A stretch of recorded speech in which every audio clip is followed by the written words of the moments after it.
The bitter wind cut across the empty main street of Willow Creek, rattling loose signs and sending a tumbleweed skittering past shuttered windows. Elias sat hunched on a rusted bench outside the old general store, his coat threadbare, his hands gnarled and trembling slightly in his lap. Across the street, the Grand Willow Arena shimmered under bright spotlights, filled with life, music, and laughter. Tonight was the county's annual Royal Horse Gala, a parade of majesty and wealth that never once looked toward the likes of him. Through the iron gates, he could just glimpse the brilliant sheen of Sovereign, the black stallion everyone had been whispering about for months. The animal moved with a grace that made Elias's chest tighten, a liquid ripple of power and pride, untouched by hardship or fear. For a fleeting moment, Elias imagined himself in the saddle, feeling that fierce spirit beneath him, the two of them a single, soaring thing. But the cough that tore through him broke the fantasy, a raw reminder that dreams were for younger, richer men. No one noticed the frail figure outside. They were too busy admiring perfection. Elias had always believed life would make room for someone who loved horses the way he did. In his youth, he'd spent countless days mucking out stables, mending fences, brushing down spirited colts that no one else would touch. He knew the language of their bodies, the quiet flicker of an ear, the telltale shift of a hoof. But that knowledge never translated into opportunity. There were always pedigrees, politics, and money, three things Elias never had. In the end, life offered him calloused hands, a creaky cot in a leaking boarding house, and now, an expiration date written in a doctor's frown. The thought made him chuckle under his breath, a sound that startled a passing boy holding a bag of popcorn. Elias lifted a hand in a half-wave, but the boy ducked his head and hurried along. The diner's bell jingled a few moments later, and Elias slowly pushed himself to his feet, bones protesting.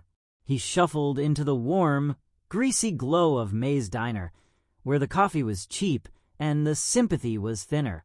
Mason was behind the counter tonight, wiping glasses with unnecessary vigor. Barely 20, Mason had the restless energy of someone trying to outrun their own doubts. His flannel shirt was rolled to the elbows, exposing strong forearms dusted with hay and grease. "Evenin', Elias," Mason called out, his face lighting up with an easy grin. "Cold enough to freeze a brass monkey out there." Elias managed a lopsided smile and slid onto a cracked vinyl stool. Mason poured him a cup of coffee without asking, adding 2 sugars the way Elias liked. "You head over to the gala?" Mason asked, lowering his voice like it was a secret. "Just looked through the fence," Elias muttered. He cupped the mug in both hands, savoring its heat. "Saw Sovereign. Magnificent creature. They say he's worth $1 million, Mason said, whistling under his breath. "Can you believe that? $1 million for a horse." Elias's eyes gleamed for a moment, the coffee forgotten.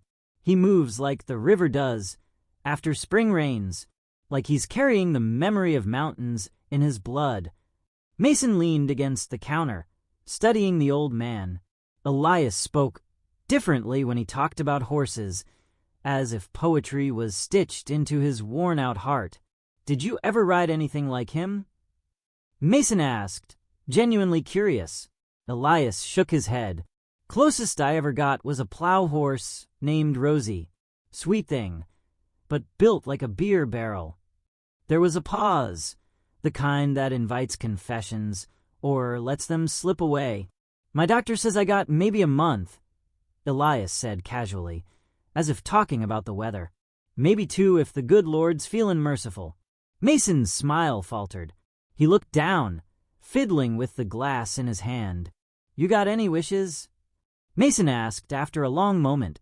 Elias laughed, a thin, dry sound. "Wishes are for birthdays and rich men, son. I got memories, and they'll have to do."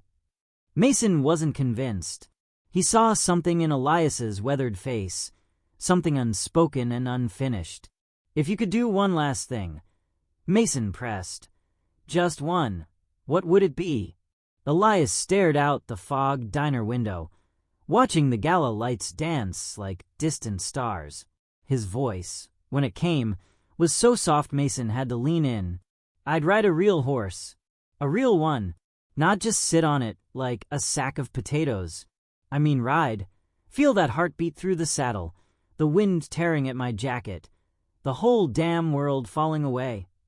His hand trembled slightly as he set the mug down. I never had the chance. Life kept moving and I kept shoveling stalls. The diner buzzed with an overhead light going bad. Mason stood silent, something shifting inside him, some stubborn piece that recognized another man's broken dream.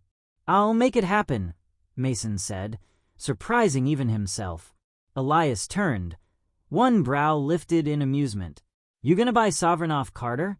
Better start Savon, kid. Mason grinned crookedly. Nah, but maybe there's a way. You trust me? Elias hesitated, then gave a slow nod. Trust, after all, was a currency he could still afford. The next morning, Mason wasn't behind the counter. Elias sipped his coffee in silence, pretending not to notice. Outside, the wind had picked up, blowing old newspapers and broken dreams down Main Street. Mason had spent the night turning over every plan he could think of, discarding them one by one. Carter was a tyrant when it came to his horses, protective, proud, and cruel when crossed. But Mason knew something Carter didn't. There were people who remembered Elias, people who owed him debts from long ago. At the abandoned practice ring on the far end of town, Mason found old Joey McBride, the retired trainer with a limp from a broken race. Joey owed Elias's life, literally. 20 years ago, a barn fire had nearly claimed Joey, but Elias had dragged him out before the rafters fell. Joey never forgot. I need a horse, Mason said, laying it out plain. Not for long. Just a little while. Joey scratched his white stubble thoughtfully. What's it for? Old man's last ride. Joey's face softened. Without another word, he led Mason to a sagging barn where a chestnut mare named Lacey dozed in a dusty stall. She was old, but sturdy, with a kind eye and a steady gait. She's no sovereign, Joey said gruffly, but she's got heart. Mason thanked him and spent the rest of the day brushing down Lacey, checking her tack, making sure everything was perfect. His hands moved with a reverence, usually reserved for sacred things. At dusk, Mason knocked on the door of Elias's boarding house. The old man answered in his usual battered cardigan, eyebrows lifting at the sight of Mason holding a saddle. You're serious? Elias asked, voice cracking. Serious as a heart attack, Mason joked, then winced. Sorry, bad choice of words. Elias chuckled and stepped outside, his knees nearly buckling at the sight of the mare waiting by the curb. Something in his chest fluttered. Fear, excitement, disbelief. She's beautiful, Elias whispered, running a trembling hand down Lacey's neck. The mare snorted softly, nudging him with a velvety nose. With Mason's help, Elias climbed into the saddle. The world tilted dangerously for a moment, but then steadied. He sat there, breathing heavily, the weight of his own body unfamiliar. Mason adjusted the stirrups, checked the girth, then stepped back. You ready? Mason asked. Elias nodded. They started slow. Lacey moved patiently, her hooves muffled against the cracked pavement. Mason led her at first, walking alongside, but soon Elias loosened the reins and let her find her rhythm. For a while, there was nothing but the quiet clop of hooves and the distant sigh of the wind. Elias closed his eyes and let the sensation wash over him, the warmth beneath him, the gentle sway of movement, the old magic awakening somewhere deep inside. Tears slid down his weathered cheeks, unnoticed and unashamed. They circled the empty park twice, before Elias's strength gave out. Mason caught him as he slid from the saddle, easing him to the ground. Elias laughed breathlessly, a boy's laugh from a body too old to hold it. That, he gasped, was worth waiting for. Mason helped him back to the bench, where they sat for a while, watching the stars prick through the darkening sky. No words were needed. The night spoke for them, whispering of dreams chased, of chances taken too late, but taken all the same. In the distance, the Grand Willow Arena's lights burned on, indifferent and cold. But for Elias, it no longer mattered. In his heart, he had touched something no money could buy. And yet, deep in Mason's mind, an idea began to form, reckless, impossible, but burning bright. The night wasn't over, not by a long shot. The next morning, Mason stood in front of the arena's back gate, his heart pounding like hooves on a racetrack. His breath steamed in the cold dawn air, and his knuckles tightened around a folded sheet of paper. An old photo of Elias, barely 20, laughing as he held the reins of a young foal. Mason had found it tucked into a box beneath Elias's bed. On the back, in fading ink, was scrawled, "Someday, we'll ride the big leagues." He wasn't entirely sure what he was about to do, just that he couldn't let the night before be Elias's final ride. It had been beautiful, yes, but it hadn't been enough. Not for a man who spent a lifetime feeding other people's dreams. The arena security guard gave Mason a skeptical look. "What are you doing back here, kid? This area's restricted." Mason smiled. "Too wide. I know Carter. I'm his intern." The lie was ridiculous, but his tone was confident, and sometimes confidence got you farther than credentials. The guard frowned, looked Mason up and down, then grunted and stepped aside. Inside, the arena was a ghost town.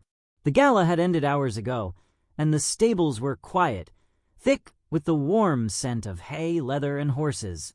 Mason moved quickly, ducking past the equipment lockers and following the low, familiar sounds of nickering and snorting. It didn't take long to find Sovereign. The stallion was awake, alert, already sensing something unusual. His coat gleamed like wet ink, even in the dim light. He turned his head, dark eyes meeting Mason's with sharp intelligence. Mason had seen those eyes once before. Not in a horse, but in Elias's.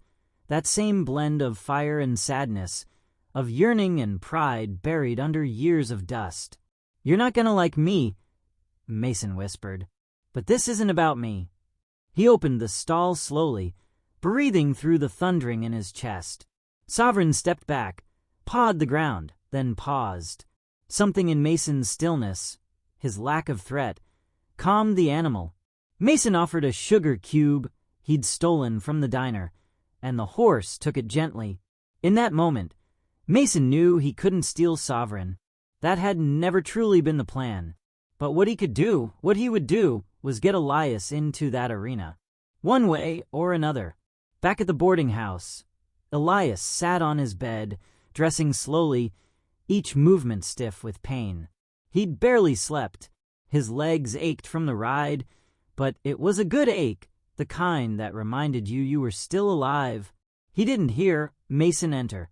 "I've got an idea," Mason said. Elias didn't look up.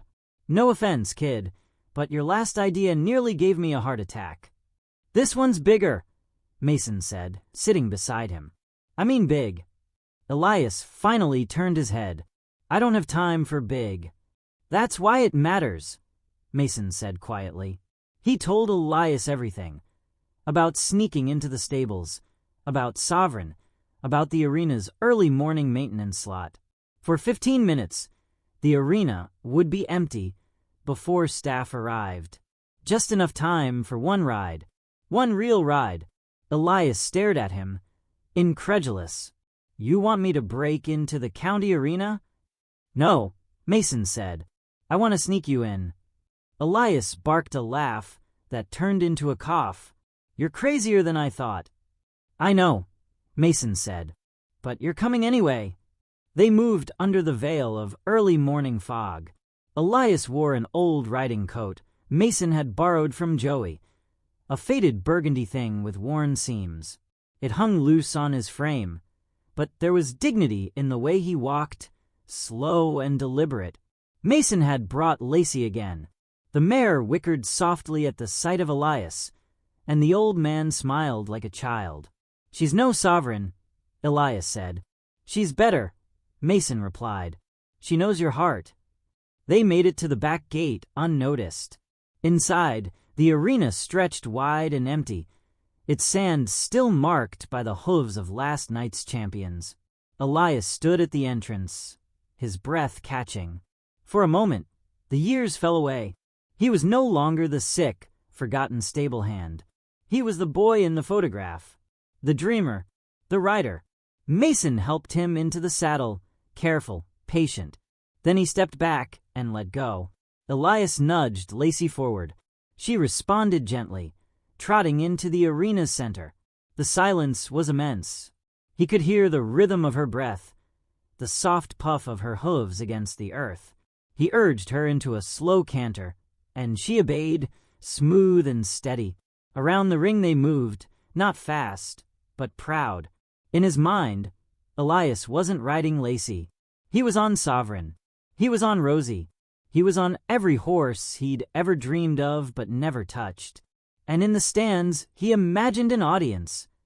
Not of strangers in silk and pearls, but of ghosts. His father, who never understood him. The young riders he mentored. The horses he'd cared for long after others gave up on them. Lacey moved with grace, her ears flicking back to catch his murmurs. Elias leaned into her, trusting her entirely. He didn't think about his lungs or the pain in his ribs. He thought only of the wind and the rhythm and the joy. But joy, like all good things, is fleeting. A shout rang out from the far gate. Mason turned, heart dropping. Carter, and behind him, 2 stable hands. "What the hell is this?" Carter bellowed, storming forward. Mason stood his ground. "One ride. That's all. You think I'd let some dying nobody touch my arena?" Carter's face flushed with fury. "You broke in. You're done here. Both of you." Elias brought Lacey to a halt and dismounted, slower this time. He walked toward Carter, shoulders squared. "I spent 40 years cleaning up the messes of men like you," Elias said, voice quiet but sharp. "I've earned more than you'll ever give." "You've earned nothing," Carter spat. "You're a broken relic." Elias didn't flinch. Better a relic than a coward. Carter stepped forward, fists clenched, but Mason got between them. "You call the cops fine," Mason said. "But this story's already out. People will hear about what happened here, about the old man you tried to stop from living one last time." Carter hesitated. For the first time, he looked uncertain. The stable hands stood back, silent, watching. Elias turned to Mason. "Time to go." As they walked out, Carter's voice followed them. "You think anyone cares about some old fool on a nag?" Elias stopped and looked back. "No, but they'll remember the fool had guts. And sometimes that's enough." Back outside, the sun broke through the clouds. Elias squinted up at it, warmth spreading across his weathered face. He coughed again, deep and rattling, but when he looked at Mason he was smiling. "That was stupid," he said. "Yeah," Mason agreed, "but it was worth it." They walked back in silence, the kind that didn't need filling. In the distance, a train whistled, heading west. Elias watched it vanish behind the hills, then turned toward the diner. "I want pie," he said suddenly. "Cherry, if they've got it." Mason laughed. "Now you're talking." Inside the diner, May was already pouring coffee. She looked up as they entered and paused, then smiled. Not the polite kind, but the real kind. Word had already spread. It would be all over town by noon. They sat in their usual booth. Mason ordered the pie. Elias sipped his coffee, with a reverence that bordered on religious. And for a while, neither said a word. The moment didn't need one. Outside, the streets of Willow Creek stirred awake. Somewhere, behind iron gates and marble plaques, the gala world carried on untouched. But in the heart of one diner, a man who had never been invited to the show had just stolen the spotlight. And somewhere deep inside Mason, the spark caught fire. This wasn't over. Not yet. 2 days later, the weather turned. A pale gray mist hung over Willow Creek like breath held in waiting. The town felt stiller than usual, as if listening. Inside the boarding house, Elias lay curled in his bed beneath 3 blankets. His cough had worsened. Even the simplest movement winded him now, but his eyes remained bright, sharp as a blade left in snow. Mason sat beside him, notebook in his lap. He'd started recording Elias's stories, not just the riding ones, the ones about the horses nobody wanted, the kids who came and went through the stables, the memories stored in small gestures. The way a colt tilted its head, the exact moment a skittish gelding trusted him enough to close its eyes. "I never meant to stay in this town," Elias murmured, his voice thin. "Thought I'd pass through, ride a few, move on. But there's always someone who needs help with a hoof, or a saddle, or a broken dream." Mason smiled softly. "And you stayed to fix them all?" Elias closed his eyes. "I didn't fix much, but I showed up. Sometimes that's enough." Mason looked down at the notebook. Every page was filled. He turned to a fresh one. "There's a benefit show coming up," he said. "Spring exhibition. Trainers from all over. Carter's name's on the flyers." Elias raised an eyebrow. "I'm entering Lacey," Mason added. That earned a slow blink. "You ever been in a ring that big?" "Nope." "You ever trained a horse for show pacing?" "Nope." Elias chuckled. "The sound hoarse, but real. Then I'll have to coach you. If we're gonna make fools of ourselves, best to do it in style." Every day after that, they practiced.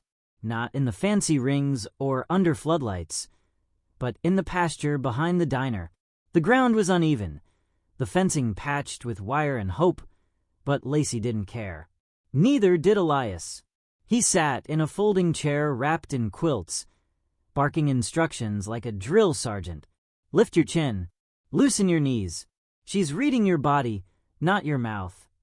Mason listened. He learned to feel rather than command. Learned that trust wasn't built on reins, but rhythm. He'd never been a natural, but under Elias's guidance, he became something better. Deliberate, honest, present. Lacey responded.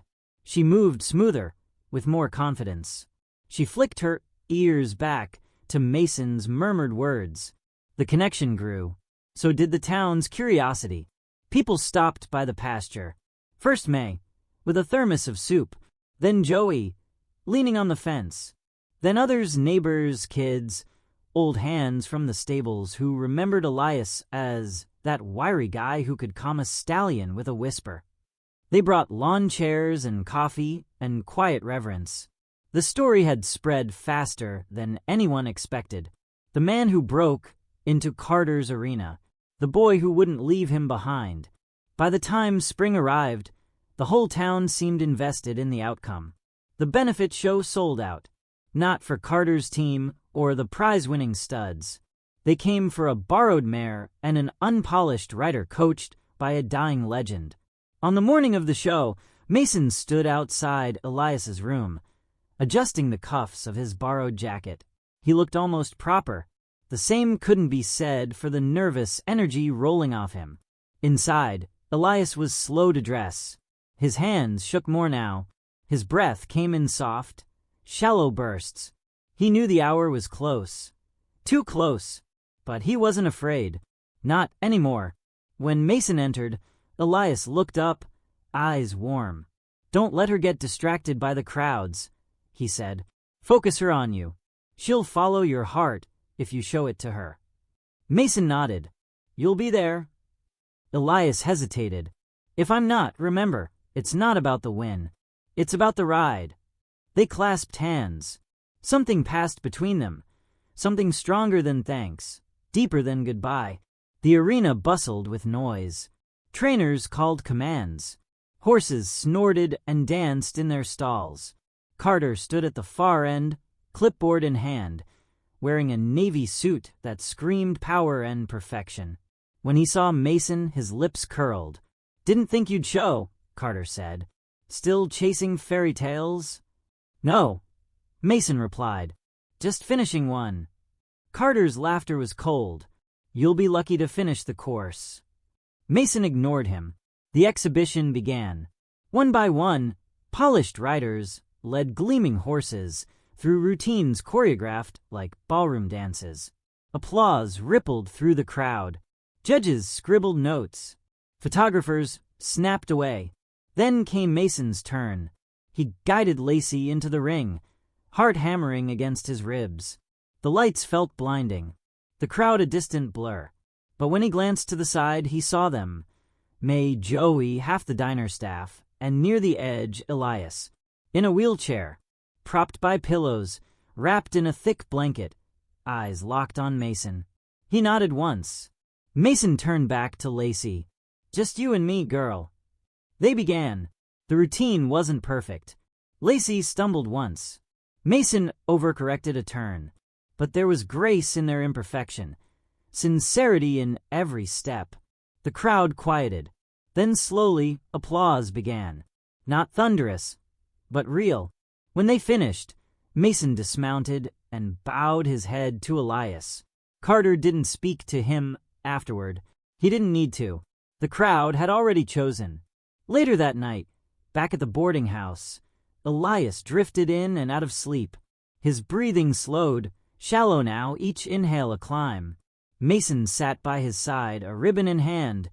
Third place, but it felt like first. "You did good," Elias whispered. "So did you." Elias closed his eyes. "I dreamed last night I was on Sovereign again. We were flying. No saddle.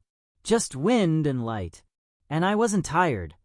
Mason squeezed his hand. "You'll ride again. Somewhere." "I know," Elias said, voice barely audible. "Just make sure people remember." "They will." The next morning, the sun rose pink and gold. Birds sang on windowsills, and Elias was gone. The town mourned, quietly, reverently, not with parades or plaques, but in the small things. Fresh flowers on the fence at the pasture, Lacey's stall painted with his name, children at the stables learning to ride with gentler hands. Mason kept the notebook, published it, eventually. The Last Ride, Stories from the Saddle. It didn't sell millions, but it found its people, the ones who knew what it meant to show up, to care, to ride even when your body failed you.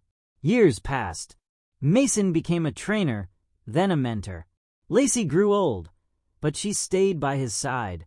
And every spring at the benefit show, a single rider circled the arena in silence. No music, no announcements. Just hoofbeats and memory, a tribute to the man who once believed in second chances. One year, a little girl approached Mason after the show, eyes wide.